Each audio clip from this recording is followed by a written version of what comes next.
Ya Rasulullah, saya masuk Islam bukan untuk harta ini. Saya masuk Islam supaya saya dapat apa yang sahabat-sahabat Anda ceritakan. Mereka keluar katanya untuk mati syahid. Saya berharap dari benteng Yahudi, karena dia tahu ada 9 benteng Yahudi, Nabi akan serang semua. Dari 8 benteng Yahudi yang sisa itu, nanti ada anak panah Yahudi yang kena di sini, dia tunjuk dadanya sebelah kiri, tembus di sini, ditunjuk bagian belakang, supaya saya mati syahid. Kata Nabi SAW, kalau kau jujur, Allah akan kasih kamu. Kan sudah kita jelaskan di Uhud ya, orang mati syahid hanya akan dikasih yang betul-betul hatinya mau mati. Kalau kita sedikit ragu, udah nggak dikasih mati sama Allah di saat itu, karena mati mulia ini. Masuk meninggal langsung diampuni dosanya, selamat dari siksa kubur, selamat dari timbangan amal hari kiamat, seterusnya lah sampai masuk surga tanpa hisab. Kecuali dia punya utang, utangnya harus dilunasi dulu. Assalamualaikum warahmatullahi wabarakatuh. Alhamdulillah, wassalatu wassalamu ala rasulillah. Segala puji dan puja kehadirat Allah subhanahu wa ta'ala, juga salawat dan taslim kepada Nabi besar Muhammad sallallahu alaihi wa alihi wa sahbihi wasallam. Kita banyak bersyukur kepada Allah Bapak Ibu sekalian atas nikmat yang melimpah. Sekali lagi kita adalah hamba-hamba pilihannya. Jadi siapapun di antara kita selama waktu-waktu hidupnya masih ada di atas ketaatan kepada Allah dan keimanan, berarti Allah inginkan kebaikan buat dia. Di dalam sebuah hadis Nabi SAW, beliau bersabda, kalau Allah menginginkan kebaikan pada seorang hamba, Allah akan menggunakannya. Maka kata para sahabat, ya Rasulullah, bagaimana Allah menggunakan hamba tersebut? Kata Nabi SAW, Allah sibukkan dia dengan amal saleh yang dengannya dia meninggal dunia. Dia tidak pernah tahu ajal itu kapan datang. Orang yang lalu-lalang depan rumah sakit jauh lebih banyak daripada orang yang sakit di rumah sakit. Artinya orang yang meninggal sehat lebih banyak daripada orang meninggal sakit. Maka kalau kita meninggal dalam kondisi kita sibuk dengan amal saleh, berzikir, baca Quran, umroh, sholat, apa saja, itu kebaikan tentunya. Dan kalau Allah membenci seorang hamba, Allah sibukkan dia dengan kemaksiatannya, dan dia tidak terfikir untuk taubat, dan akhirnya dia meninggal dalam keadaan su'ul khatimah. Oleh karena itu ini sebuah nikmat yang harusnya kita syukuri kepada Allah subhanahu wa ta'ala. Tinggal pesan kami setelah pulang dari sini, maka jaga ya stabilitas iman kita. Jaga Bapak Ibu sekalian. Dan sederhana, dengan memaksakan diri dan menjaga diri untuk ibadah kepada Allah. Sudahlah yang lalu-lalu kelalaian kita lupakan, sekarang kita mulai perbaikin ke depan. Dan juga kita tutup semua pintu-pintu kemaksiatan, supaya tidak ada hukuman yang datang kepada kita. Sebentar saya sampai ajal datang, dan kita akan saksikan semua janji Allah dan Rasulnya benar. Ya, bagaimana kuburan menjadi taman dari taman surga bagi orang yang patuh, bagaimana jadi lubang dan lubang neraka bagi orang-orang yang kafir. Sebagaimana kita jelaskan waktu Uhud di depan kuburan para syuhada, dan betul-betul surga dan neraka itu ada depan mata. Dan perlu saya digarisbawahi poin penting, surga sudah ada, neraka sudah ada sebelum manusia diciptakan. Dan dalam sebuah hadis yang sahih kata Nabi SAW, kalau seorang hamba memohon kepada Allah surga, dalam satu riwayat 3 kali, riwayat yang lain 7 kali, maka surga merespon langsung di saat itu, bahwasanya sambil berkata, ya Allah, sungguhnya hambamu fulan memohon masuk ke dalamku, maka atau ke dalam surga, masukkanlah ia. Dan kalau seseorang berlindung dari api neraka sehari 3 kali dan riwayat lain 7 kali, maka neraka akan berdoa mengatakan, ya Allah, hambamu fulan berlindung dariku atau dari neraka, maka selamatkan ia. Jadi semua ini sudah ada depan mata. Dan pernah ada sahabat terbunuh di perang Khaybar. Perang Khaybar ini Bapak Ibu sekalian, lokasinya saya jelaskan waktu di Uhud, sekitar 183 km dari kota Madinah. Satu waktu bila Allah mudahkan, Bapak Ibu bisa ikutin program Umroh Sirah Nabawi kami. Nanti itu memang programnya agak panjang, dia sekitar 12 hari. Kalau kita kan sekarang 9 hari, dia 12 hari. Tapi beberapa titik kita ke lokasi. Nah, di antaranya perang Khaybar. Memang kita ke benteng-benteng Yahudi sana, kita ceritakan peperangan seperti kita ceritakan waktu Uhud kemarin. Jadi panjang sekali kita menceritakan tentang jenis peperangan atau kronologis peperangan. Dari perang Khaybar ini ada satu kejadian unik. Ada satu orang Badui, Arab Badui, dia kebetulan ada di lokasi peperangan. Waktu Nabi SAW mengepung benteng pertama Yahudi namanya benteng Naim. Nah, waktu dia lihat, karena dia orang Arab, ngerti bahasa Arab, dia lihat sahabat ini sholat, membaca ayat, di malam hari juga didengar baca ayat. Dia ngerti apa yang dibaca nih. Dan dia lihat bagaimana akhlaknya umat Islam, dia tertarik. Dia datang kepada beberapa orang sahabat Nabi dan berkata, kalian ini agama apa? Dijelaskan tentang Islam, tentang Allah, tentang Rasulullah SAW, tentang Al-Quran, surga dan neraka. Orang yang tertarik mau masuk Islam. Dia bilang, saya mau masuk agama kalian. Kemudian juga sempat dia bertanya, apa yang membuat kalian keluar? Kenapa kalian mau berperang? Maka diceritakan, kami berperang adalah untuk menegakkan agama Allah, pahalanya ini dan itu. Kalau kami terbunuh mati syahid, kami akan masuk surga tanpa hisab, bisa menyelamatkan 70 keluarga kami, dan seterusnya. Orang ini mengatakan saya mau masuk Islam. Kata para sahabat, silahkan ke depan. Di depan itu ada Rasulullah. Pergilah orang ini ke saf bagian depan pasukan, lalu mengatakan, waktu itu kebetulan Nabi baru berhasil menaklukkan benteng pertama Yahudi, namanya benteng Naim. Di situ ada 9 benteng Yahudi, baru yang pertama yang lolos ditaklukan setelah 43 hari dikepung gitu ya. Nabi lagi bagi-bagi harta rampasan perang, orang ini datang mengatakan, ya Rasulullah saya mau masuk Islam. Dipandulah syahadat. Setelah itu Nabi bilang sama yang bagi-bagi harta rampasan perang, kasih orang ini juga. Karena orang ini masuk Islam di saat pembagian harta rampasan perang. Lalu orang itu bilang begini, ya Rasulullah, saya masuk Islam bukan untuk harta ini. Saya masuk Islam supaya saya dapat apa yang sahabat-sahabat Anda ceritakan. Mereka keluar katanya untuk mati syahid. Saya berharap dari benteng Yahudi, karena dia tahu ada 9 benteng Yahudi, Nabi akan serang semua. Dari 8 benteng Yahudi yang sisa itu, nanti ada anak panah Yahudi yang kena di sini, dia tunjuk dadanya sebelah kiri, tembus di sini, ditunjuk bagian belakang, supaya saya mati syahid. Kata Nabi SAW, kalau kau jujur, Allah akan kasih kamu. Kan sudah kita jelaskan di Uhud ya, orang mati syahid hanya akan dikasih yang betul-betul hatinya mau mati. Kalau kita sedikit ragu, udah nggak dikasih mati sama Allah di saat itu, karena mati mulia ini. Masuk meninggal langsung diampuni dosanya, selamat dari siksa kubur, selamat dari timbangan amal hari kiamat, seterusnya lah sampai masuk surga tanpa hisab. Kecuali dia punya utang, utangnya harus dilunasi dulu. Maka kata Nabi SAW, Allah akan kasih kamu kalau kamu jujur. Ya. Kemudian terjadilah kecamuk peperangan yang kedua di benteng yang kedua. Sistem orang Yahudi di Khaybar, Bapak Ibu sekalian, kalau mereka menyerang karena mereka takut berhadapan dengan muslimin, mereka suka melempar anak panah dari dalam benteng keluar. Makanya tadi orang Arab Badui ini waktu dia lihat penyerangan benteng pertama, kan Yahudi lempar-lempar anak panah. Jadi dia bilang, saya berharap anak panah itu ada yang lolos kena saya di sini, ditunjuk dadanya sebelah kiri, tembus di sini. Subhanallah, orang yang pertama mati orang ini waktu penyerangan benteng yang kedua. Anak panah Yahudi yang kena dia betul-betul di titik yang dia tunjuk.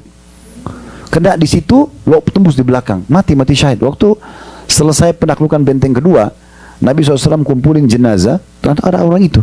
Nabi bilang, huwa, ini orang yang tadi ini. Kata para sahabat, iya ya Rasulullah. Maksudnya baru syahadat nih tadi. Orang ini sudah mati. Kata para sahabat, iya ya Rasulullah. Kata Nabi SAW, maha suci Allah, subhanallah, ya maha suci Allah yang telah yang maha benar dengan janjinya. Siapa yang mau lihat penghuni surga yang belum pernah sujud sekalipun, lihat orang ini. Dia baru syahadat lalu mati terbunuh, mati syahid. Lalu apa kata Nabi? Ini yang saya ingin saksi bahasannya. Kata Nabi SAW, ketahuilah surga itu lebih dekat kepada seseorang dari kalian daripada tali sendalnya sendiri. Dan neraka lebih dekat kepada seseorang dari kalian daripada tali sendalnya sendiri. Maksudnya tali sendal itu melekatkan di kaki kita ya. Tali sepatu, tali sendal. Nabi bilang, maknanya adalah kalau kalian patuh aja, beriman, perintah, sholat, puasa, zakat, haji, kerjain aja itu. Jujur, amanah, tanggung jawab, semua jalan ke tugas sebagai suami, sebagai istri, sebagai orang tua, sebagai anak, sebagai tetangga, sebagai kerabat, jalani aja semua, mati pasti masuk surga. Ini nggak ada keraguan. Dan neraka lebih dekat juga. Tinggal zina, bohong, nipu, mencuri, mati masuk neraka, selesai. Nah seperti itulah. Oleh karena itu Bapak Ibu sekalian, saya ingin titik beratkan di awal pertemuan kita, coba kita bersabar teman-teman sekalian dalam mengerjakan ketaatan dengan penuh keyakinan kalau kita akan dapat benar apa yang dijanjikan, dan tinggalkan maksiat dengan penuh keyakinan juga kita akan selamat daripada mara bahaya yang sudah diancamkan. Nah kurang lebih seperti itu. Nah sudah kami janjikan di Madinah, sesi kedua kita, karena kajian ini kayak bernyambung satu sama yang lain. Waktu di Madinah kita bahas sayap kehidupan yang pertama, yaitu syukur. Selalu lisan kita mengatakan Alhamdulillah, Alhamdulillah ya, kepada Allah SWT. Maka Allah benar dengan janji dalam surah Ibrahim surah 14 ayat 7, potongan ayat, la in syakartum la azidannakum. Kalau kalian bersyukur pasti aku akan tambah. Sekarang kita bahas sayap kehidupan yang kedua. Dan saya sudah bilang waktu itu, kalau dua sayap ini berimbang, kehidupan kita akan stabil ya, yaitu bersabar di saat ada ujian. Nah ini harus berimbang ya. Tidak akan berimbang kehidupan kita kalau ada nikmat, ada pekerjaan, ada pasangan hidup, ada makanan, ada minuman, kita bersyukur. Tapi begitu diuji sedikit sama Allah, cuma flu, cuma demam, udah berkeluh kesah, maka ini berarti tidak sabar dia, tidak berimbang hidupnya. Seperti pesawat cuma satu sayapnya, ya, nggak berimbang.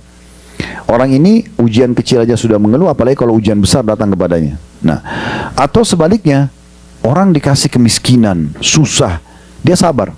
Tapi begitu Allah bukain rezeki, udah mulai ada pekerjaan, lupa, lalai. Seperti kasusnya Qarun. Qarun itu dulunya orang soleh dari Bani Israel, ya, yang biasa kita bilang Indonesia harta karun. Nah, Qarun itu nama dia. Qarun ini nama satu orang di masa itu pengikutnya Nabi Musa yang sangat soleh, miskin dia. Lalu dia bilang kepada Nabi Musa, tolong berdoa sama Allah supaya saya diberikan kekayaan. Lalu Nabi Musa berdoa agar Allah berikan dia kekayaan, lalu diberikan kemahiran bisa bisnis emas. Dari kecil sampai menjadi orang yang paling kaya raya di Bani Israel. Dan uniknya, dia sepakat dengan Fir'aun untuk membunuh Nabi Musa. Dia bukan cuma kufur kepada Allah, tapi dia sepakat dengan Fir'aun untuk membunuh Nabi Musa. Dia yang tidak mau bayar zakat dan segala macam hal yang dilakukan. Maka Allah subhanahu wa ta'ala membinasakan dia, ditenggelamkan semua dia dengan hartanya. Dan Nabi Musa mengatakan untuk ditenggelamkan. Bani Israel tahu di mana istananya, tahu hartanya semua yang tertimbun. Maka mereka ada yang mencoba gali, ya. Siapa tahu dapat hartanya Qarun, karena dia kalau keluar semua dengan emas-emasnya, dengan perhiasannya, dengan dayang-dayangnya. Maka kata Nabi Musa alaihissalam, Allah berfirman, harta itu tidak akan pernah ditemukan selamanya. Sudah Allah tutup. Makanya harta tertimbun kita bilang harta karun, gitu ya. Nah seperti itu. Nah Qarun ini, dia waktu beribadah, miskin dia sabar. Tapi begitu Allah bukain pintu rezeki, oh dia kufur. Nah ini karena dia tidak punya sayap syukurnya. Dia bisa sayap sabarnya. Makanya kita membahasakan dua sayap kehidupan. Selama ini Bapak Ibu punya, maka stabilitas hidup kita akan aman. Oke? Kita sudah rincikan kemarin masalah syukur, sekarang kita bahas masalah sabar. Bapak Ibu sekalian, pertama saya mau sampaikan dulu poin ini. Ini kita perlu luruskan ya, persepsi di masyarakat kita. Jangan pernah gunakan kata-kata sabar ada batasannya. Pernah dengar nggak? Itu tidak boleh ada di kamus kita. Karena sabar balik tidak ada batasnya. Ya, karena selama Bapak bilang jangan ganggu saya terus loh, saya sabarnya ada batasnya, berarti itu bukan sabar namanya, kan itu, ya. Itu dulu yang pertama. Sebagaimana kita luruskan waktu kasus syukur, mulai sekarang kalau capek, lapar, ngantuk, apa saya sakit, bilang apa? Alhamdulillah. Jangan berkeluh kesah, karena semua pasti ada baiknya. Allah menakdirkan semuanya baik, walaupun itu sebagian orang memandangnya buruk, ya. Allah datangkan sakit supaya kita tahu nikmat sehat, gitu kan? Allah datangkan capek supaya tahu nikmatnya istirahat. Allah datangkan lapar supaya tahu nikmatnya makan. Allah datangkan haus supaya nikmatnya minum. Itu semua luar biasa. Begitu juga dengan ujian kalau datang. Maka Bapak Ibu sekalian, kita harus memahami baik-baik tentang masalah sabar ini. Jadi hapus dulu persepsi sabar punya batasan, karena iman tidak ada batasannya. Sebagaimana Allah juga bilang tentang orang-orang sabar, innama yuwaffas sabiruna ajrum bighairi hisab. Orang-orang yang sabar nanti hari kiamat akan dibalas tanpa ada batasan. Itu yang pertama. Ya, ini persepsi dibaiki ya. Jadi mulai sekarang pulang tidak ada lagi namanya sabar punya batasan. Sabar memang tidak ada batasannya. Yang kedua, ujian kalau datang memang menyakitkan. Bukan ujian namanya kalau tidak menyakitkan. Diganggu orang, difitnah orang, digibah orang, disakiti orang. Nah, memang begitu. Lalu kita bersabar, itu baru namanya sabar. Kalau nggak diganggu orang berarti bukan ujian, ya. Jadi semua ujian pasti nggak suka kita, nggak enak. Sakit itu nggak enak, diganggu orang nggak enak. Tapi memang balasannya luar biasa. Yang ketiga, ujian itu Allah datangkan lebih sedikit daripada ya nikmat. Sebagai contoh, Bapak Ibu sekarang anggaplah kita hidup 30 tahun, 40 tahun, 50 tahun. Ada Masya Allah umur sudah 70, 80 tahun yang hitung sama kita. Sekarang coba Anda hitung secara persentase. Dari umur kita sekarang semua ini, masing-masing muhasabah, introspeksi dirinya sendiri. Mana lebih banyak, sehat atau sakit? Otomatis sehat, gitu kan? Artinya apa? Allah datangkan ujian itu, Allah tahu kapasitas kita. Tapi kita harus adil melihat memang Allah datangkan hanya untuk menguji kita. Kau punya Tuhan loh. Dan ujian itu datang untuk membuat kita lebih dekat kepada Allah. Kita jadi mau lebih munajat. Kadang-kadang kalau ujian datang Bapak Ibu sekalian, kita bisa tetesin air mata yang tidak bisa kita tetesin kalau kita lagi ada nikmat. Kita mungkin bisa lebih nikmat sujud, lebih mau bertaubat kepada Allah, menyadari kesalahan kita kalau lagi ada ujian daripada kita sedang ada nikmat. Itu mahal sekali ya. Itu saya melihat ujian-ujian di lapangan ini adalah sekolah pengalaman yang paling mahal. Gratis dan langsung dibimbing oleh Allah Subhanahu wa taala. Dan jangan lupa di saat ujian datang Allah menyiapkan untuk kita perangkat-perangkat. Makanya ada saja orang yang membantu kita, ada orang yang menemani kita, kita dapat jalan keluarnya. Dan Allah pastikan dalam Al-Quran menggunakan harfu ta'kid, huruf yang digunakan untuk memastikan sesuatu.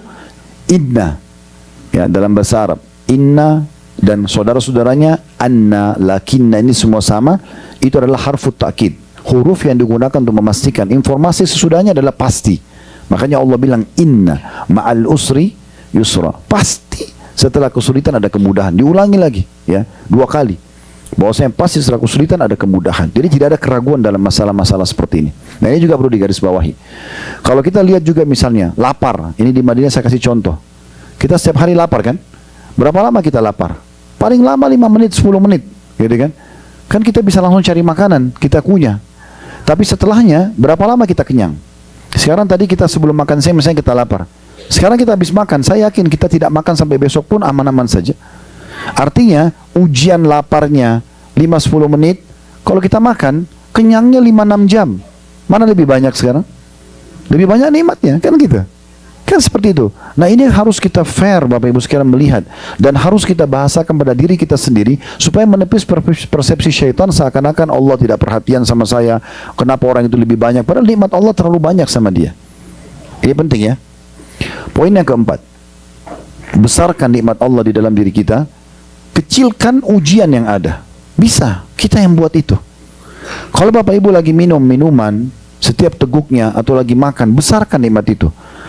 Bagaimana kita menikmatinya, ya? Kita kalau lihat ada orang makan dan dia nikmati setiap sendoknya, ya, setiap tegukannya, pasti kita pun kadang-kadang tertarik mau makan dan minum karena lihat dia menikmatinya. Nah, itu sebenarnya dia besarkan nikmat itu. Kita kalau pakai baju, oh nikmat, kita besarkan. Dengan cara, tipsnya adalah jangan lihat orang yang lebih baik dari kita. Kata Nabi SAW, kalau kalian sedang diberikan nikmat, jangan lihat orang yang di atas kalian, lihat orang yang di bawah kalian. Kita punya motor, lihat orang yang pakai sepeda. Kita pakai sepeda, lihat orang yang jalan kaki. Kita jalan kaki, lihat orang yang puntung kakinya atau stroke, gitu ya.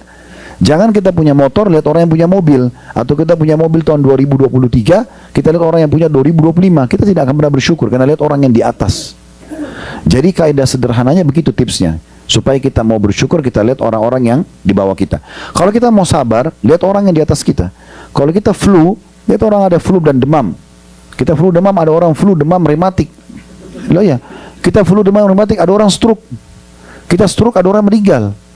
Lihat orang yang lebih berat dari kita ujiannya, sehingga ujian kita jadi kecil, gitu kan? Jangan lihat orang yang sehat, karena nanti kita tidak bersyukur, kita tuh tidak bersabar dalam masalah ini. Nah, ini poin-poin penting teman-teman sekalian. Jadi kita besarkan nikmat Allah dan kita kecilkan ujiannya. Bisa kalau kita mau. Kalau kita teman-teman sekalian, ya, diberikan ujian oleh Allah SWT dan kita mengambil satu prinsip dasar. Kalau ujian itu pasti akan datang dan Allah akan berikan kita jalan keluar, maka kita bisa seperti perkataan Umar. Umar radhiyallahu anhu, statement yang selalu saya jadikan sebagai prinsip hidup ya.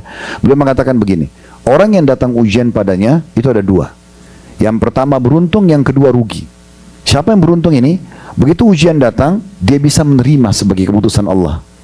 Karena kita bangkang pun tetap terjadi. Contoh kita bangun tidur flu. Kalau orang golongan pertama yang beruntung ini, oh Allah lagi uji saya. Lalu dia sangka baik sama Allah. Oh saya kan sudah 1 tahun 365 hari nggak sakit. Sekarang pernah kan kita rasakan setahun tidak sakit? Tahun depan flu seminggu. Harusnya kalau mau bicara adil, setahun sehat setahun sakit dong.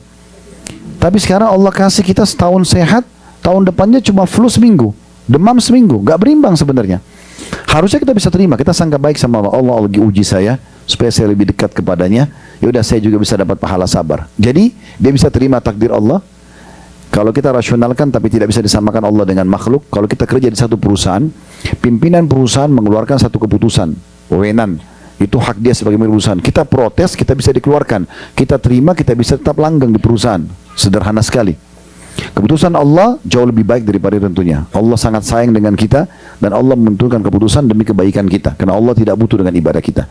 Jadi akhirnya kita menerima takdir Allah itu, mudah melaluinya, kata Umar.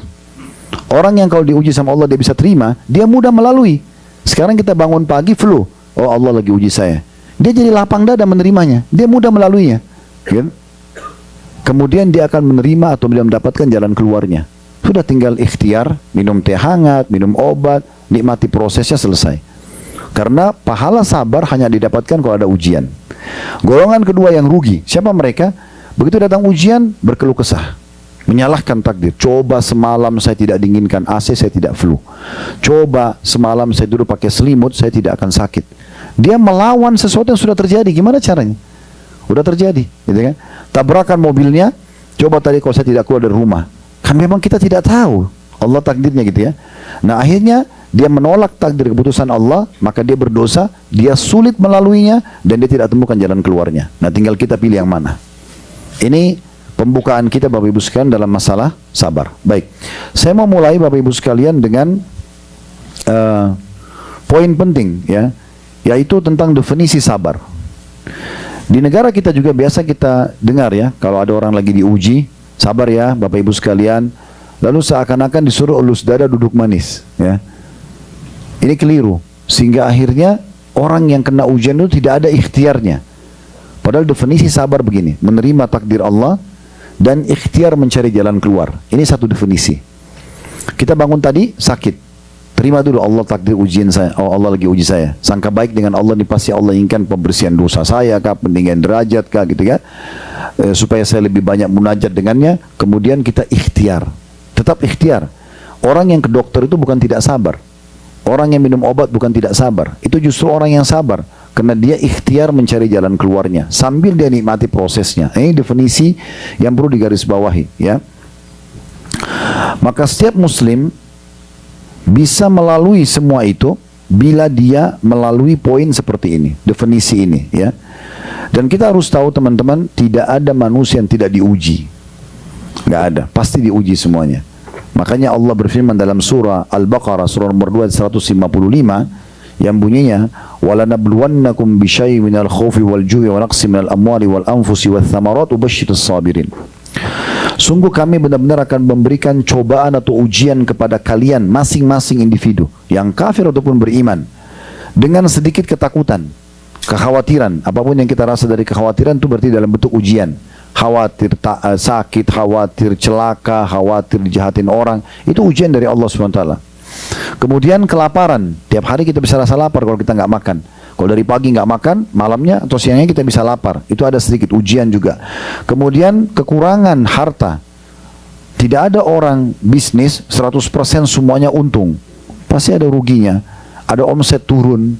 Ya teman-teman bisnis mungkin sama dengan kami merasakan, kita sudah buat dengan begitu rapi manajemennya, kita sudah atur laba rugi neraca, keuangan perusahaan kita tetap sama ya, pasti ada saja naik turunnya ya. Walaupun kita mungkin turun kemudian kita bisa naikkan kembali, tapi intinya ada ujiannya gitu kan. Maka semua itu ada Bapak Ibu sekalian.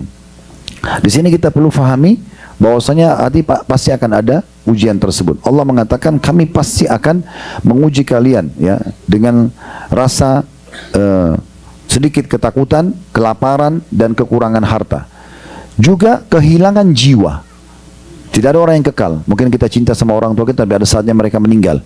Saudara kita, pasangan hidup, anak-anak, pasti akan ada. Maka itu diuji. Dan juga hasil panen buah-buahan. Lalu Allah mengatakan, dan beritakanlah berita gembira kepada orang-orang yang sabar. Nah di sini berarti ujian itu memang tidak enak, tapi ada pahala yang dijanjikan oleh Allah Subhanahu wa Ta'ala. Juga ujian ini disebutkan oleh Allah SWT pasti datang agar kita sadar kita punya Tuhan Allah Subhanahu wa Ta'ala, dan dengan tujuan juga agar kita ya mendapatkan pahala ekstra, ada tambahan pahalanya dengan sabar itu. Allah sebutkan di dalam surah Al-Baqarah surah nomor 2 ayat 214, am hasibtum an tadkhulul jannata wa lamma ya'tikum mathalul ladzina khala min qablikum massathumul ba'sa'u wadh-dharra'u wa zulzilu hatta yaqula ar-rasulu wal ladzina amanu ma'ahu mata nasrullah ala inna nasrallahi qarib. Apakah kamu mengira, kata Allah, ini ayat sudah turun dari 1400 tahun lebih yang lalu dan akan berlaku sampai hari kiamat bagi orang-orang beriman. Apakah kamu mengira bahwasanya kamu akan masuk surga padahal belum datang kepadamu cobaan sebagaimana orang-orang terdahulu sebelum kamu? Mereka ditimpa malapetaka dan juga kesengsaraan serta digoncangkan berbagai macam ya goncangan. Sehingga berkatalah Rasul dan orang-orang beriman bersamanya, kapankah datangnya pertolongan Allah? Lalu Allah menjawab, ingatlah sesungguhnya pertolongan Allah itu dekat. Jadi di sini ayat ini kita bisa Al-Baqarah 214, Allah pasti uji orang-orang beriman itu. Ya, semua manusia akan diuji, tapi orang beriman juga ada ujiannya. Tujuannya agar mereka lebih dekat dengan Allah Subhanahu wa taala. Mereka tahu ada Tuhannya. Kalau kita ada nikmat yang ciptakan kita Allah, yang ciptakan nikmat itu Allah, yang bisa pertahankan hanya Allah. Kalau kita ada ujian yang ciptakan kita Allah, yang ciptakan ujian itu Allah, yang bisa memberikan jalan keluar hanya Allah. Nah, ini poinnya agar kita lebih dekat kepadanya. Kemudian juga dalam firman Allah Subhanahu wa taala dalam surah Al-Ankabut surah nomor 29 ayat 2 dan ayat 3, ahasiban nasu an yutraku ay yaqulu amanna wa hum la yuftanun.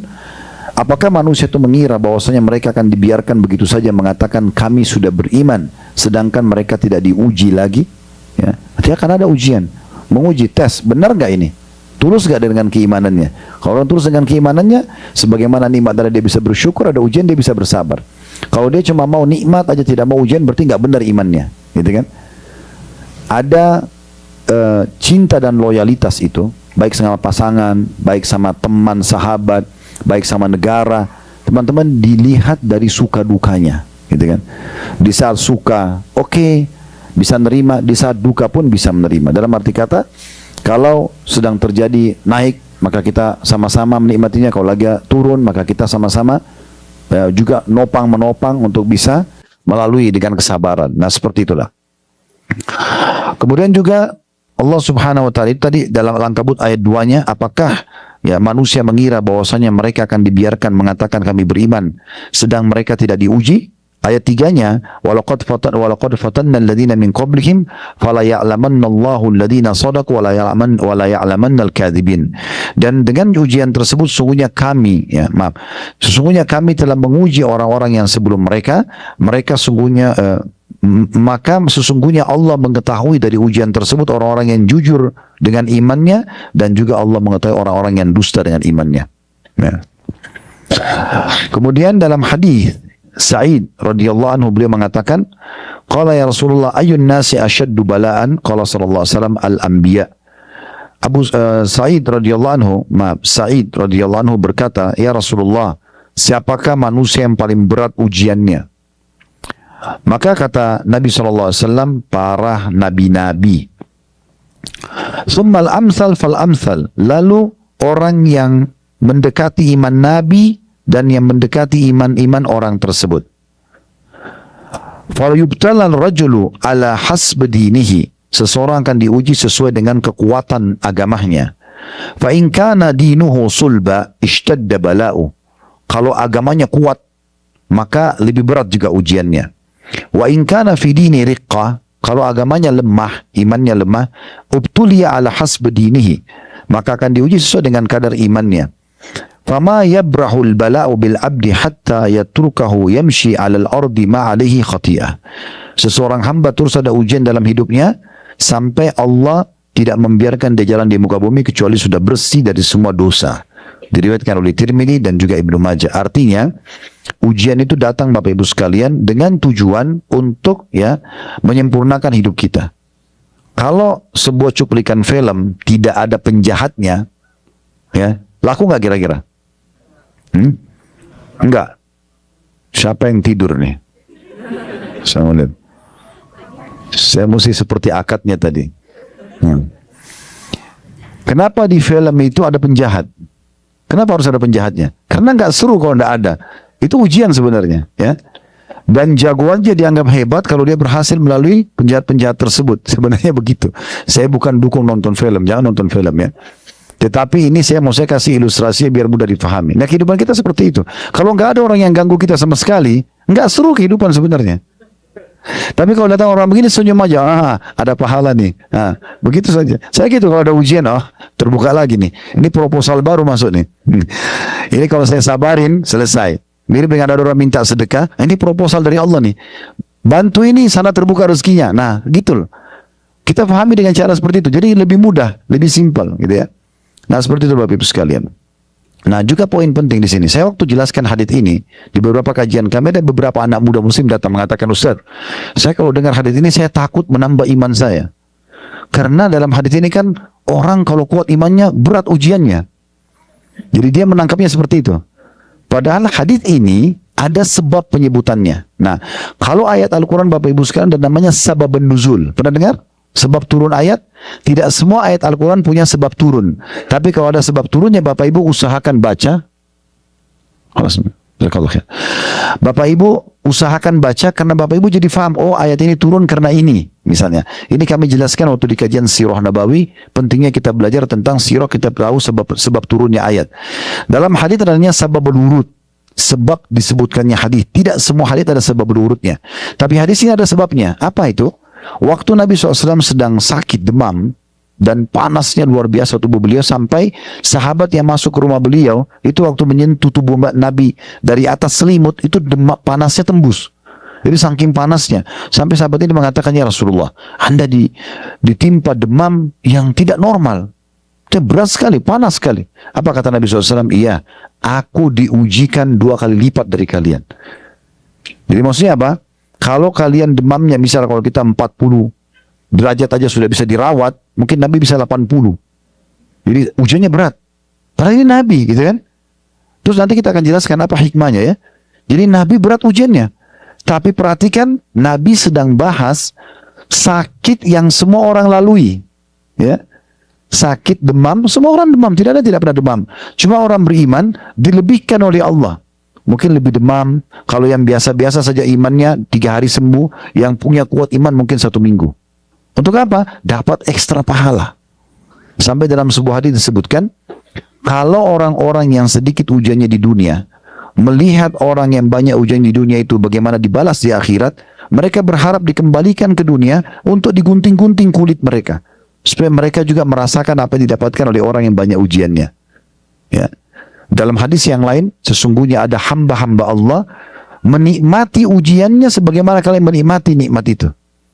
Bahkan sampai kata Nabi SAW, seseorang di antara mereka sangat puas dengan menambal baju-baju mereka yang robek dan mereka anggap itu sebuah kenikmatan. Padahal itu ujian.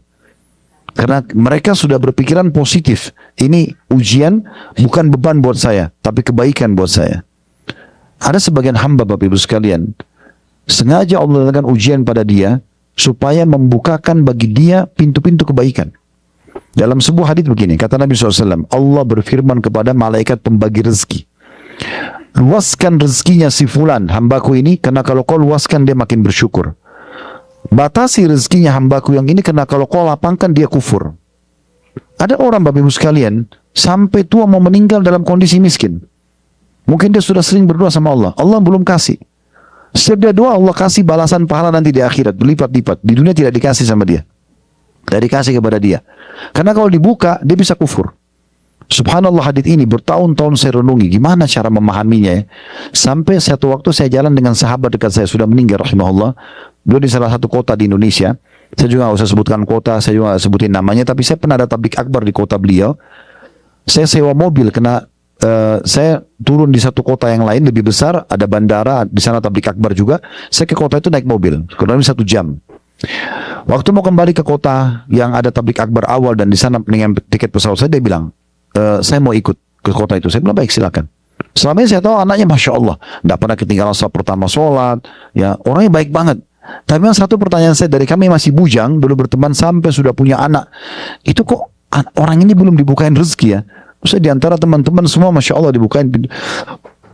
Orang ini dia masih bekerja, istrinya juga masih bekerja, kadang-kadang jual-jual makanan, laku ada yang tidak laku gitu ya. Apa rahasianya? Kenapa Allah belum bukain pintu rezeki yang luas orang ini? Sementara saya di depan mata teman-teman saya semua dibukain pintu rezeki. Waktu jalan dari kotanya beliau ke kota yang satu tadi, di tengah jalan subhanallah Allah perlihatkan kepada saya jawabannya. Kami naik mobil waktu itu, saya sewa mobil, seingat saya Avanza waktu itu. Kita sewa, mobil ini lagi jalan, saya duduk di depan, saya duduk di belakang, saya duduk di depan sama supir. Nah, ada satu mobil ugal-ugalan Bapak Ibu sekalian, jalan dengan cepatnya, lewat di sebelah kami, saking kencangnya sampai mobil ini goyang gitu. Dia jalan mobil itu, saya lihat, oh ya sudahlah, ini saya anggap itu ujian, untuk apa orang ugal-ugalan kita mau ikutin? Karena orang kadang-kadang kalau tidak diikuti dengan keimanan, mungkin dianggap dia ditantang, dia balap mobil, dia kejar. Itu untuk apa jadi ugal-ugalan begitu, nggak penting. Tapi subhanallah teman saya ini ucapin kata-kata begini, dicaci maki orang itu, gitu. Saya tidak usah ucapin, tapi dia ucapin kata caci maki. Saya sampai kaget melihat, sekian tahun saya berteman, saya nggak pernah lihat mulutnya setajam itu ya. Tapi saya seperti dapat jawabannya. Oh, di sini jawabannya nih. Dia baru naik mobil sewa, udah bisa caci maki orang. Ini kalau dibukain pintu mobil Mercy atau Alphard ini gimana caci makinya orang gitu. GMC. Tapi kita di Indonesia GMC belum masuk. Masih build up ke Indonesia. Tapi saya dapat jawabannya. Berarti orang ini memang Allah tahu kalau dibuka bentuknya mungkin dia berubah nih. Sampai meninggal dia begitu dalam kondisi yang sama, akhirnya dia meninggal dalam keadaan baik. Jadi memang ada, Allah itu memperhatikan hamba-hamba dan Allah tahu bagaimana. Ya, seperti itu kurang lebih gambarannya. Nah, jadi kalau ujian, saya kembali tadi kepada anak-anak muda yang bilang, Ustaz, saya takut nanti saya diuji kalau iman saya kuat. Saya bilang, pertama hadits ini punya sebab berurut, sebab disebutkannya. Nabi lagi demam, kemudian sahabat bertanya, ya Rasulullah, Anda demam tidak normal seperti biasanya? Nabi bilang, iya, karena saya diuji 2 kali lipat dari kalian. Nabi sedang bahas demam yang semua orang pasti kena. Cuma bedanya orang beriman dilebihkan sedikit ujiannya dari yang biasa. Bukan berarti kalau kuat iman kita lalu didatangkan ujian dan tidak kena orang-orang umumnya. Enggak. Ya. Bukan begitu maksudnya ya. Berarti ujiannya adalah di jenis yang sama, cuma bagi orang beriman dilebihkan aja waktunya. Nah, seperti itu ya. Karena Nabi bicara tentang masalah demam. Makanya Nabi bilang, sesungguhnya orang akan diuji yang paling berat nabi-nabi. Ya. Supaya dia lebih dekat lagi pada Allah. Ini hikmahnya, lebih banyak berdoa dan bermunajat, ya, diuji kesabarannya, kemudian keimanannya, kejujurannya, kemudian baru dia mendapatkan pahala maksimal dan tetap Allah berikan jalan keluar. Lalu sesuai dengan urutan imannya seseorang. Nah, seperti itu. Bapak Ibu sekalian, orang-orang beriman memang punya standarisasi, ya. Standarisasinya itu adalah hadits Nabi SAW, ajaban di amri mu'min, sungguh mengagumkan perkara orang-orang beriman, inna amrau kullahu khair, semua perkara hidupnya baik kalau orang-orang beriman. Walaysa dzaka li ahadin illa lil mu'min, dan itu tidak dimiliki kecuali untuk oleh orang-orang beriman. In asabathu sarra syakar, kalau diberikan nikmat dia bersyukur, fakana khairan lah, dan itu baik buat dia. Wa in asabathu darra sabar, fakana khairan lah, kalau dia diberikan ujian maka dia bersabar dan itu lebih baik buat dia. Ya, jadi ini tidak dimiliki kecuali orang-orang beriman. Kemarin di Madinah sempat saya singgung hadits ini dan saya bilang, masih ingat ya, levelnya orang-orang Bapak Ibu sekalian yang di kalangan manusia yang dalam menghadapi masalah, yang pertama adalah yang paling buruk, semuanya hidupnya keluhan. Begitu kita ketemu, kalau perempuan misalnya suaminya semuanya buruk, pembantunya buruk, rumahnya buruk, tidak ada satupun yang baik. Atau bapak-bapak ketemu semuanya buruk, istrinya buruk, semuanya buruk, tidak ada yang baik. Maka ini orang level yang paling rendah dan ini tidak ada nilainya di sisi Allah SWT. Karena semua bagi dia nikmat yang sudah ada, pasangan hidupnya, anaknya, rumahnya, pembantunya semuanya buruk. Ya. Di atasnya standar adalah yang hadis baru tadi kita sebutkan. Ada nikmat dia bersyukur, ada ujian dia bersabar. Ini standar. Ada level lebih baik daripada itu. Diberikan nikmat bersyukur, diberikan ujian dia juga bersyukur. Kita sudah jelaskan waktu di Madinah, ingat ya. Beranjak daripada hadis disebutkan bahwasanya Nabi SAW dikatakan kalau sedang mendapatkan nikmat, beliau mengatakan alhamdulillahilladzi bi ni'mati tatimmus shalihat. Segala puji dan puja kehadirat Allah yang semua kenikmatan, yang semua kebaikan tersempurnakan dengan izinnya, ya. Dan kalau ada ujian, beliau mengatakan alhamdulillah ala kulli hal. Segala puji dan puja kehadirat Allah dalam setiap keadaan. Nah, ini level tertingginya, ya. Sebagaimana juga kami jelaskan waktu di Madinah, level tertinggi dalam ibadah, ya, adalah Bapak Ibu beribadah kepada Allah bukan lagi mengejar keutamaannya. Kalau yang standarnya kita kejar keutamaan. Kemarin untuk kita pertama mau umroh di mana saya kan bilang, kita akan sebutkan keutamaan umroh supaya Bapak Ibu termotivasi. Ini memang standarnya. Kita sholat karena kita mau dapat balasannya. Kita sedekah karena kita mau dapat balasannya. Itu standar. Tapi ada level di atasnya. Kita ibadah bukan lagi mengejar balasannya, tapi sebagai tanda syukur kepada Allah. Makanya Nabi SAW dikatakan dalam hadis, beliau sholat malam sampai kedua kaki beliau pecah-pecah, dan Aisyah mengatakan, ya Rasulullah, apakah anda mengerjakan ini sementara dosa anda yang lalu dan akan datang sudah dimaafkan?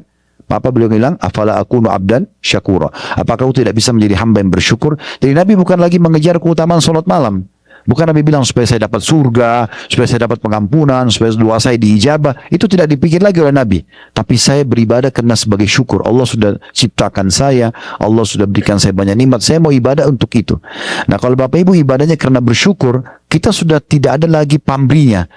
Mau ngantuk tetap sholat malam, mau butuh tetap kita sedekah. Begitu. Jadi selalu sudah berbeda karena sudah syukur yang kita jadikan sebagai target. Baik, Ali bin Abi Thalib mengatakan tentang sabar, as-sabru minal imani bimanzilatir ra's minal jasad. Ketahuilah, sabar itu ya, dalam kehidupan seseorang itu seperti ibarat kepala di jasad. Kita tahu kalau tidak ada kepala tidak ada kehidupan, tidak ada fungsi anggota tubuh yang lain. Kata Ali, sabar itu ibaratnya seperti kepala dari jasad. Wala imana liman la sabra lahu. Tidak ada keimanan bagi orang yang tidak bersabar. Ya, jadi kalau kita mau lihat orang ini imannya bagus atau tidak, lihat pada saat dia diuji, bersabar nggak dia?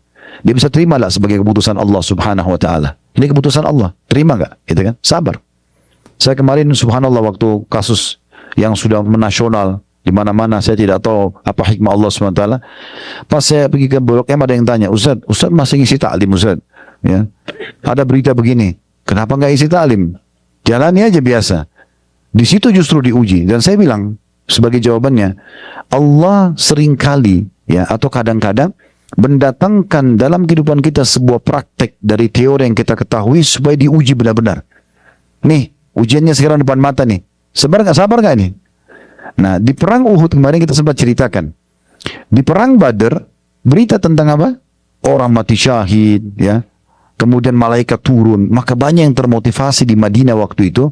Orang mau mati syahid juga. Sampai menjadi buah bibir di Madinah waktu sudah perang Badar selesai. Nanti kalau ada perang lagi Rasulullah, kami akan mati syahid. Itu hampir semua laki-laki di Madinah bicaranya begitu.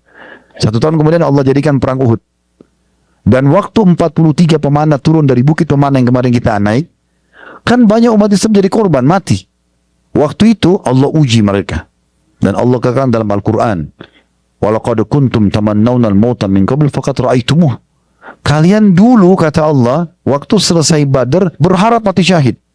Teriak-teriak, saya akan mati syahid, saya akan perang. Nah sekarang kalian lihat depan mata, coba mana? Ya begitu. Itu ayat Al-Quran. Katanya mau mati syahid, ini sekarang ada kesempatannya, kenapa gak mati? Nah, jadi Allah datangkan ujiannya di lapangan, coba praktikin, benar gak iman kamu? Nah di situ ujiannya Bapak Ibu sekalian. Kalau kita berhasil lolos, ya sudah kita menjadi yang terbaik. Makanya Ali membahasakan sabar itu dalam jasad manusia, ibarat seperti kepala di jasad.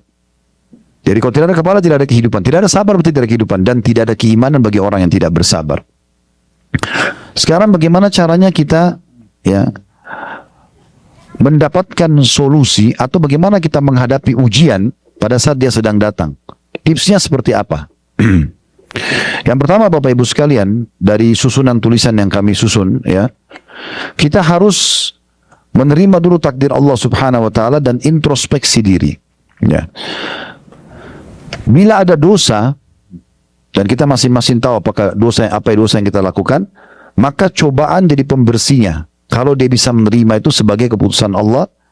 Dan bila tidak ada dosa, maka pastikan ada sebuah janji yang sangat besar di ujung daripada ujian tersebut. Segala sesuatunya kalau sudah punya garis start, berarti ada garis finish. Kita lahir di muka bumi ini ada garis startnya kan? Ada finishnya, kita akan mati. Kita start makan, ada finishnya kita berhenti. Kita start tidur, ada finishnya kita bangun. Pasti. Maaf, buang air besar, buang kecil. Kita start, ada finishnya, nggak bisa tidak. Semua begitu. Sama ujian, ada startnya, ada finishnya. Nah, di tengah-tengahnya inilah ujiannya itu. Orang yang lomba lari, teman-teman sekalian, kalau dia bersabar, capek, dia letih, tapi semua rivalnya sama. Tetap dia komitmen, dia jalan, dia bisa juara. Tapi kalau dia putus asa tengah jalan, ya sudah, dia tidak dapat. Nah, seperti itu cara memahaminya. Ya. Maka yang pertama adalah bagaimana kita menerima takdir Allah. Kemudian kita introspeksi diri. Ya Allah, kalau ini kena dosa hambamu, jadikan pembersihan dosa-dosaku. Ya Allah, kalau memang ini bukan karena dosa, berikan hadiah terbaik dari balasan ujianmu ini. Nah, gitu ya.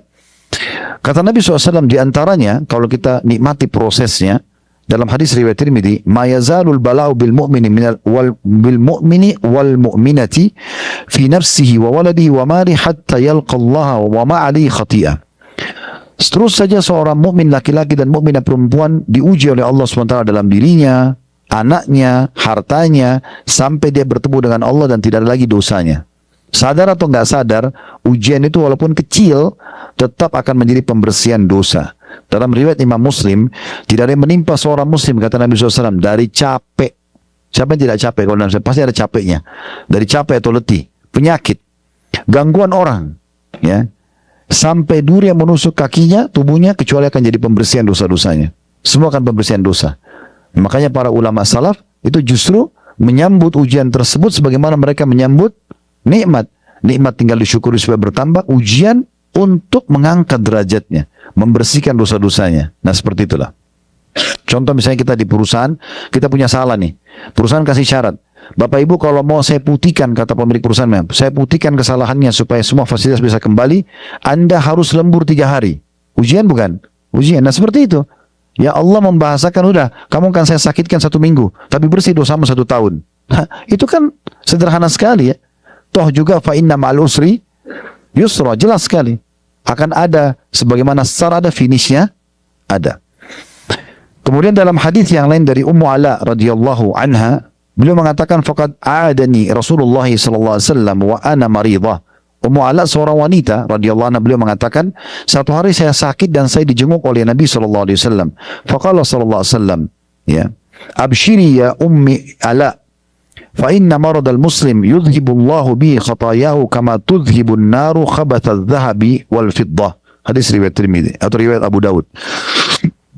Kata Nabi SAW pada saat menjenguk Ummu Ala, mengatakan, terimalah berita gembira wahai ibunya Ala, sesungguhnya penyakitnya seorang muslim itu akan benar-benar membuat Allah menghilangkan dosa-dosanya sebagaimana api membersihkan karat emas dan juga perak.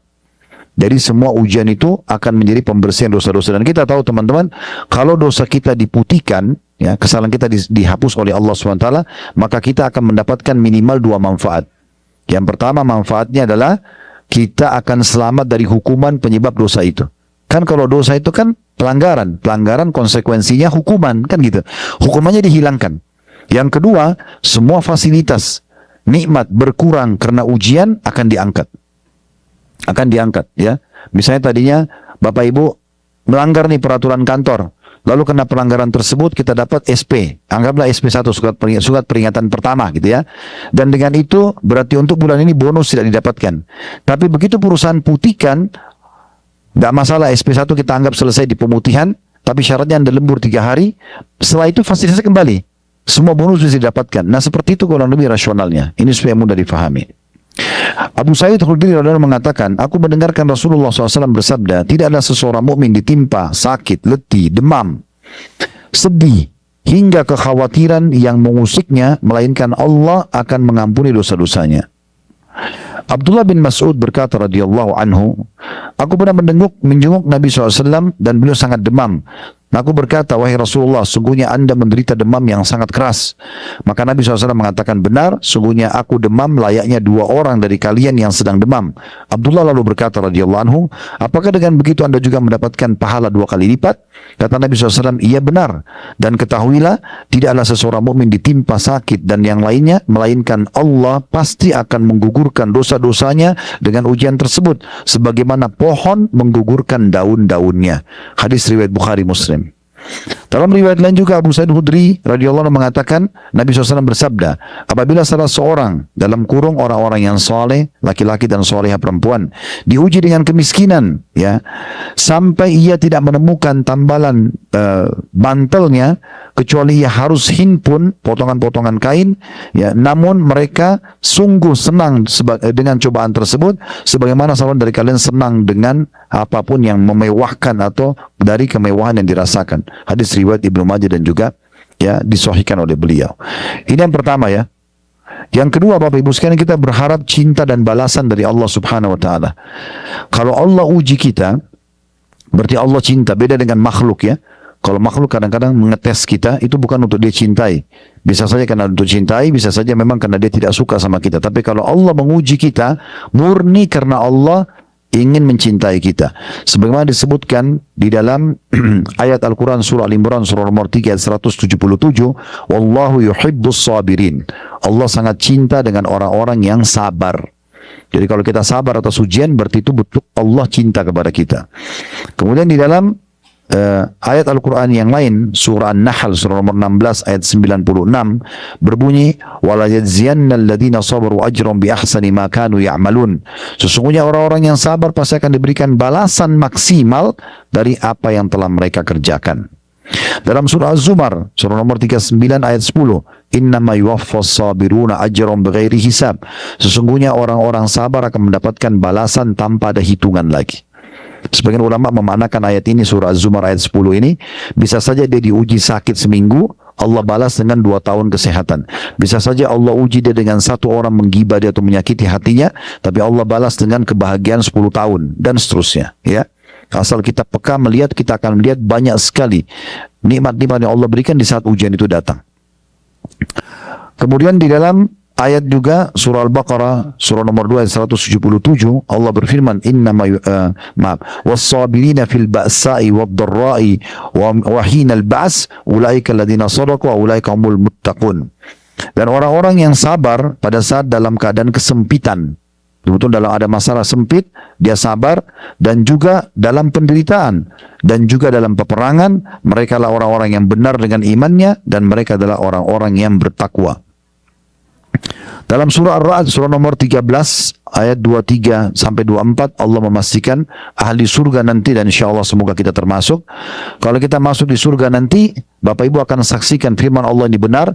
Kita akan dengar dari lisan para malaikat yang menyambut orang-orang beriman yang masuk dalam surga dengan perkataan ini. Ya, kata Allah, wal malaikatu yadkhuluna 'alaihim min kulli babin salamun 'alaikum bima sabartum fa ni'ma 'uqbad dar.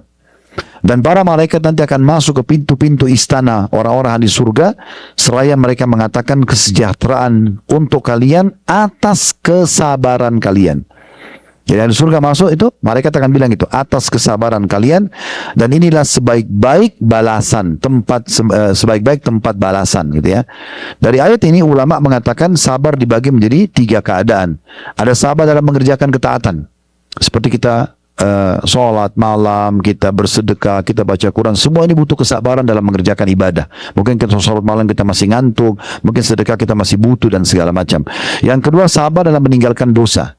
Setiap orang di antara kita pasti punya peluang bermaksiat, tapi bagaimana dia sabar tidak melakukannya. Ini juga sabar. Yang ketiga, baru sabar dalam ujian harian, gangguan orang, kurangnya harta, dan seterusnya. Nah, ini sabar yang ketiga, ini sabar yang terendah sebenarnya. Banyak orang cuma pikir, oh sabar itu yang penting kalau ada ujian datang lalu dia sabar. Sebenarnya bukan itu. Ini level ketiganya. Level pertamanya itu sabar dalam mengerjakan ketaatan. Yang kedua, sabar dalam meninggalkan maksiat, baru kemudian sabar atas ujian harian. Yang ketiga, Bapak Ibu, kalau ada ujian, memperbanyak kalimat istirja. Selalu ulangi inna lillahi wa inna ilaihi raji'un. Sebagaimana Allah sebutkan dalam surah Al-Baqarah ayat 155 sampai 157. 155-nya di akhir ayatnya, wabasyiris sabirin, sampaikan berita gembira kepada orang-orang yang sabar. 156-nya, alladzina idza asabathum musibatun qalu inna lillahi wa inna ilaihi raji'un. Mereka yang kalau diberikan ujian, maka mereka mengatakan kami milik Allah, kami akan kembali kepada Allah. Ayat 157-nya, ulaika alaihim salawatu min rabbihim wa rahmah wa ulaika humul muttaqun. Wa ulaika humul muhtadun. Mereka adalah orang-orang yang mendapatkan keberkahan yang sempurna atau jalan keluar dari permasalahan mereka, dan mereka orang yang mendapatkan rahmat atau kasih sayang Allah, dan mereka adalah orang-orang yang mendapatkan petunjuk. Jadi sering mengucapkan inna lillahi wa inna ilaihi raji'un. Dalam sebuah hadis yang sahih ada tambahan doanya selain kalimat istirja ini, yaitu hadis kata Nabi SAW, ma min abdin tusibu musibatun, tidak ada seorang hamba yang ditimpa ujian atau musibah dalam hidupnya, fayaqul, lalu dia mengatakan inna lillahi wa inna ilaihi raji'un, kami milik Allah, kami akan kembali kepada Allah. Allahumma jurni fi musibati, ya Allah berikanlah aku pahala dari musibahku ini, wa akhlif li khairan minha, dan gantikan aku yang lebih baik darinya, illa ajarahullahu fi musibatihi wa akhlafa lahu khairan minha, kecuali Allah akan berikan balasan pahala melimpah dari musibahnya itu, dan Allah akan gantikan untuknya yang lebih baik. Diriwayatkan oleh Imam Muslim. Kalau pernah dengar nama istri Nabi Ummu Salamah, Ummu Salamah ini anak pertamanya namanya Salamah, makanya dipanggil Ummu Salamah. Suaminya dikenal dengan Abu Salamah. Ini orang soleh. Abu Salamah meninggal dunia, sementara Ummu Salamah lagi hijrah ke Ethiopia waktu itu. Meninggallah Abu Salamah di awal-awal Islam, dan Ummu Salamah merasa kehilangan, dan dia masih muda, dia khawatir fitnah, dia ingin menikah lagi. Lalu dia mengatakan, sampailah kepadaku hadis ini, hadis Nabi, siapa yang ada dalam musibah dia baca inna lillahi wa inna ilaihi raji'un, Allahumma ajurni fi musibati wa akhlif li khairan minha. Yang tadi Nabi katakan, siapa yang ditimpa musibah mengatakan aku milik Allah, aku kembali kepada Allah, ya Allah berikan aku pahala atas musibahku ini dan gantikan aku lebih baik, pasti Allah akan berikan pahala dan gantikan lebih baik. Dia mengatakan saya mengamalkan doa ini 3 bulan, dan saya terus bertanya-tanya siapa penggantinya Abu Salamah. Waktu itu Abu Salamah itu selevel Abu Bakar. Imannya sangat bagus gitu. Dan umat Islam masih dihitung jari. Di Mekah itu Bapak Ibu sekalian 13 tahun yang masuk Islam cuma 153 orang. 13 tahun ya. Nanti di fase Madinah baru banyak masuk Islam. 153 ini dibagi dua lagi. 70 orang tinggal di Mekah, 83-nya hijrah ke Ethiopia. Jadi jumlahnya sedikit. Maka dia bilang 3 bulan saya amalkan doa ini, saya terus bertanya siapa pengganti lebih baik dari ya Abu Salamah. Ternyata dia bilang setelah 3 bulan saya amalkan, saya dilamar oleh Rasulullah SAW dan saya tahu Rasulullah lebih baik daripada Abu Salamah. Jadi memang ini penggantian yang lebih baik. Tentu ini cuma sebagai contoh masalah pernikahan, tapi bisa dalam banyak hal. Harta yang hilang, piutang kita yang belum dibayar, gangguan orang. Bapak Ibu, kalau kita menggunakan akidah kita, keyakinan kepada Allah SWT, kalau Allah Maha melihat, Allah Maha kuasa, maka yakin Bapak Ibu sekalian Allah akan menolong kita. Ya. Ini berapa kali kami perhatikan dalam hidup kami gitu. Berapa kali banyak murid-murid kami yang bertanya juga, Ustadz gimana ya Ustadz bisa sabar? Saya lihat Ustadz begini dan begitu. Ya cuma jawab, Allah itu Maha kuasa, Allah itu Maha melihat, Allah Maha mendengar. Jadi nggak usah khawatir. Yang penting kita kalau kondisi benar, Allah akan tolong. Nggak usah khawatir, ya. Nah, ini memang diuji, ujian kita, keimanan kita. Tinggal kita yakin atau tidak yakin. Kemudian teman-teman sekalian juga dalam masalah istirja ini, para salafus saleh itu sangat peka ya. Mereka mengatakan inna lillahi wa inna ilaihi raji'un itu bukan hanya masalah kematian. Karena kita di Indonesia ini seringkali kita mengucapkan istirja kalau ada orang mati kan. Ya. Padahal sebenarnya bukan begitu ya. Dalam apapun, sekecil apapun, selama itu ujian istirja. Sebagian salaf kalau jalan kakinya kesentuh batu, innalillahi wa inna ilaihi raji'un. Dibaca istirja sama dia. Karena tidak mungkin batu itu menyakiti kakinya kecuali dengan izin Allah. Kalau mereka melihat di rumah, dia melihat perubahan sikap pasangannya. Dalam hadits begitu ya, dalam sebuah riwayat dikatakan begitu. Dia mengatakan, seorang salaf mengatakan, saya tahu saya punya dosa kalau saya lihat perubahan sikap pasangan saya atau perubahan tunggangan saya. Kalau kita sekarang motor, mobil zaman dulu kuda, unta, itu kayak tidak nyaman dinaikin gitu ya, atau misalnya mogok atau yang lainnya. Dan juga tikus yang ada di rumah saya, maka saya tahu saya punya dosa. Jadi mereka sampai introspeksi seperti itu ya. Jadi ini perlu kita jadikan sebagai pegangan. Terus teman-teman sekalian, yang keempat adalah melihat orang yang lebih berat ujiannya ya. Jadi sudah saya kasih contoh, kalau seseorang flu, dia lihat orang flu dan demam. Dan orang yang sakit gitu ya. Jadi kaidahnya kita supaya gabungkan kedua materi kita Madinah sama Mekah ini, Bapak Ibu sekalian, kalau sedang ada nikmat, lihat orang yang di bawah. Ya, saya sudah kasih contoh tadi. Punya mobil tahun 2023, lihat orang yang naik motor, atau lihat mobilnya 2020. Jadi kita selalu bersyukur.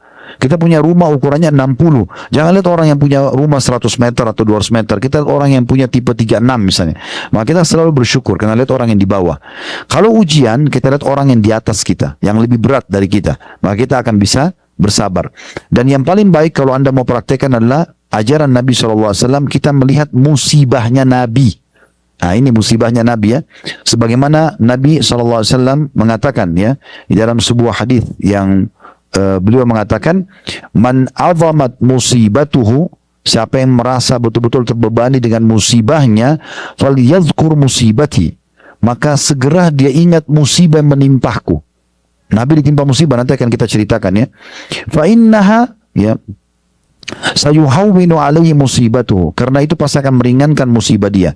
Diriwayatkan oleh Ibnu Abdul Bar dalam Bahjatul Majalis di halaman 259. Dan ini memang sebuah hal yang perlu kita jadikan sebagai prinsip kita, dan disebutkan tentunya di dalam kisah Nabi Muhammad SAW. Musibah pertama dalam hidup beliau itu adalah meninggalnya kedua orang tuanya waktu masih kecil. Beliau sudah jadi yatim pada saat di perut ibunya. 6 bulan meninggal Abdullah ayahnya. Jadi lahir sudah yatim ya. Baru 6 tahun baru bayi sudah dibawa, ibunya titipkan ke Halimah Sa'diyah. Halimah Sa'diyah itu di sini, di Taif ya. Di kota Hada ya. Suku Sa'diyah di sini sampai sekarang masih ada. Jadi Nabi SAW waktu masih bayi ditaruh di sini oleh ibunya. Bayangkan bayi pisah sama ibunya.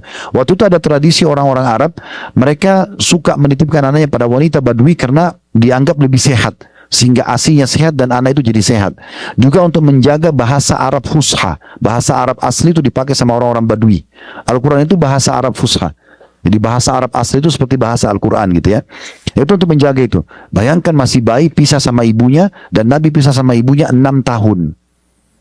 Ya, biasanya bayi disusui 2 tahun, tapi begitu Halimah Sa'diyah membawa Nabi ke perkampungannya, tiba-tiba untanya yang kurus sama dombanya jadi gemuk, dan yang betinanya ngandung lalu melahirkan banyak anak.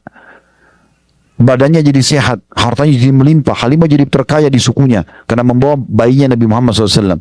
Makanya waktu sudah 2 tahun, dia tidak mau kembalikan ke Aminah. Dia datang ke Mekah, kalau dia mengatakan, bayi anda sehat, kami jaga dan segala macam, tolong biarkan Muhammad bersama kami. Akhirnya Aminah mengizinkan sampai 6 tahun. Nah, kapan Halimah kembalikan? Waktu dada Nabi sudah dibelah oleh malaikat, lalu Halimah ketakutan, dikembalikanlah kepada Aminah. 6 tahun itu baru ketemu sama ibunya. Beberapa hari dibawa ke Madinah, ketemu sama suku Najjar. Itu di Madinah suku ibunya Nabi SAW. Pulang ke Mekah, di tengah jalan namanya Rabwah, kurang lebih berapa puluh kilometer dari Mekah, itu Aminah meninggal dunia di 6 tahun. Jadi sudah tidak punya ibu dan ayah di umur 6 tahun. Mungkin kita masih punya orang tua sampai sekarang misalnya. Atau ada orang yang meninggal orang tuanya tapi mungkin tidak seperti Nabi. Ini masih di rahim ibu. Dan orang kalau tidak ada ayahnya berarti tidak ada walinya. Tidak ada penopang yang akan menafkahi keluarga, kan begitu. Nah, ini ujian. Kemudian Nabi SAW mulai dibesarkan oleh kakeknya. Dan hanya 2 tahun saja, masih 2 tahun sampai 8 tahun, beliau sudah harus menghadapi lagi kematian kakeknya, Abdul Muttalib. Dipindah, disponsori oleh pamannya Abu Talib, umur 8 sampai beliau menikah umur 25 tahun. Abu Talib ini pamannya, orang yang susah hidupnya dan punya anak banyak. Akhirnya memaksa Nabi SAW, tanda kutip sini ya, keadaan memaksa harus bekerja. Dari umur 8 tahun, beliau sudah kerja mengembala kambing. Dan pekerjaan pengembalaan kambing di Mekah ini adalah pekerjaan yang memang membutuhkan amanah dan keterampilan. Waktu itu pekerjaan bagus gitu ya. Karena kita bawa domba-domba orang, digembalakan di padang pasir, sehari dibawa pulang, dihitung per kepala kambing itu, lalu dikasih gaji langsung. Maka pekerjaan itu eksklusif pada saat itu ya. Dan tidak sembarang orang mau diamanahkan domba-dombanya. Nabi SAW mulai bekerja dari umur 8 tahun sampai umur 21 tahun. Ada riwayat lain mengatakan sampai 25 tahun. Jadi kurang lebih berjalan 13 tahun dari masa hidup Nabi, dari umur 8 sampai 21, riwayatnya sampai 25 ya tahun itu beliau mengembala kambing. Setelah itu, karena ini harus membantu membiayai pamannya. Ini ujian, masih 8 tahun sudah bekerja. Walaupun di kelas kami, Ghazwa Academy, kalau ada yang ikut kemarin kami buat di Jakarta, ini kadang-kadang 2 bulan sekali kita buat kelas bisnis ya, seminar sehari, dari jam 8 sampai jam 5 sore, bicara masalah bisnis dan Islam saja. Itu kita jelaskan ini sebuah kelebihan buat Nabi. Ternyata masih 8 tahun sudah bekerja gitu ya. Berarti menandakan memang Islam adalah agama bergerak, agama produktif ya, dan agama kreatif. Di umur 21 tahun atau 25 tahun beliau masuk pindah ke bisnis. Nah, disitulah mulai berkembang. Beliau alihkan dari profesi dari pengembala kambing menjadi ya seorang pebisnis gitu kan. Lalu sukses sampai menikah dengan Khadijah dan sampai masa kenabian ya, sampai masa kenabian 40 tahun. Nah, itu di masa kenabian, berdakwah kurang lebih 13 tahun di Mekah, dari umur 40 sampai 53, ini selama 10 tahun semuanya penolakan. Dan orang yang menolak pertama itu paman kandungnya namanya Abu Lahab. Nah, Allah sebutkan dalam surah Mas-Sad, tabbat yada Abi Lahab wa tab, itu ya, itu paman kandungnya. Karena ada 4 orang paman Nabi hidup di masa kenabian, 2 beriman, 2 kafir. Yang beriman adalah Hamzah dan Abbas radhiyallahu anhuma, yang kafir adalah Abu Talib dan Abu Lahab. Nah, Abu Lahab ini, Bapak Ibu sekalian, waktu itu anak laki-lakinya menikah dengan anak perempuannya Nabi. Waktu Nabi dinobatkan jadi Nabi dan mengikrarkan jadi Nabi, Abu Lahab langsung membenci tanpa sebab dan menyuruh anak laki-lakinya menceraikan anak perempuannya Nabi. Ini ujian, gitu kan? Ujian luar biasa. Waktu itu tiba-tiba anak Nabi jadi janda padahal orang-orang mulia. Walaupun nanti Allah SWT nikahkan anaknya dengan ya Utsman bin Affan. Tentu laki-laki yang lebih baik daripada anaknya Abu Lahab. Tapi itu ujian. Dan subhanallah, Allah karuniai anak, tadi saya sebutkan di kisahnya Khadijah. Dari Khadijah berapa anak? 6. 2 laki-laki dan 4 perempuan. Laki-lakinya Qasim dan Abdullah. Ini meninggal, bayangkan ya, 6 ini anak, semuanya meninggal di masa hidup Nabi kecuali 1. Cuma Fatimah saja yang meninggal setelah Nabi meninggal. Semuanya meninggal. Termasuk Ibrahim dari istri yang lain bernama Maria meninggal juga di masa hidupnya Nabi. Siapa di antara kita teman-teman bisa nahan, sabar, punya anak 7, meninggal semua di masa hidup kita, cuma 1 yang hidup. Itu ujian yang berat. Karena Abdullah meninggal dan Qasim di masa hidup Nabi. Ibrahim juga anaknya dari istri yang lain Maria meninggal. Sampai waktu meninggal Ibrahim, setelah dua kakaknya Abdullah dan Qasim meninggal, beliau tetesin air mata dan beliau mengatakan, wahai Ibrahim, sesungguhnya kami sedih berpisah denganmu, tapi kami tidak akan mengucapkan kecuali membuat Tuhan kami ridho. Maksudnya kami menerima ini. 4 anak perempuannya juga 3-nya meninggal di masa hidup beliau. Zainab, Ruqayyah dan Ummu Kalsum. Yang hidup cuma Fatimah. Jadi dari 7 anak, 6 meninggal di masa hidup beliau. Setelah 10 tahun berdakwah, ditopang oleh istrinya Khadijah yang kaya raya dengan hartanya dan dukungannya, meninggal. Pamannya Abu Thalib yang dukung dakwah dalam kondisi dia kafir tapi dukung dakwah juga meninggal. Dikenal 10 tahun masa kenabian di Mekah tuh, ya, itu dikenal dengan Amul Huzun, tahun kesedihan. Akhirnya Allah hibur Nabi dengan kejadian Isra dan Mi'raj. Dan juga masuk Islamnya jin Nusaybin. Ini ada kisah kami sampaikan di Sirah Nabawi. Tapi ini ujian dalam hidup Nabi SAW. Kemudian beliau hijrah ke Madinah. Tahu cara hijrahnya kan? Bagaimana Nabi SAW melarikan diri. Tadinya mau dibunuh oleh orang-orang Quraisy, tapi Allah selamatkan. Ini ujian. Di Mekah itu, sementara beliau tawaf, langsung dicaci maki. Beliau pernah sholat, dituangkan kotoran unta di atas kepala beliau. Pernah sholat, diinjak batang leher Nabi sampai susah bernafas. Gitu kan? Beliau pernah dikeroyokin oleh banyak orang Quraisy yang Abu Bakar datang lalu melawan orang Quraisy dengan pedangnya lalu mengatakan, apakah kalian akan membunuh seseorang yang hanya mengatakan Tuhanku Allah?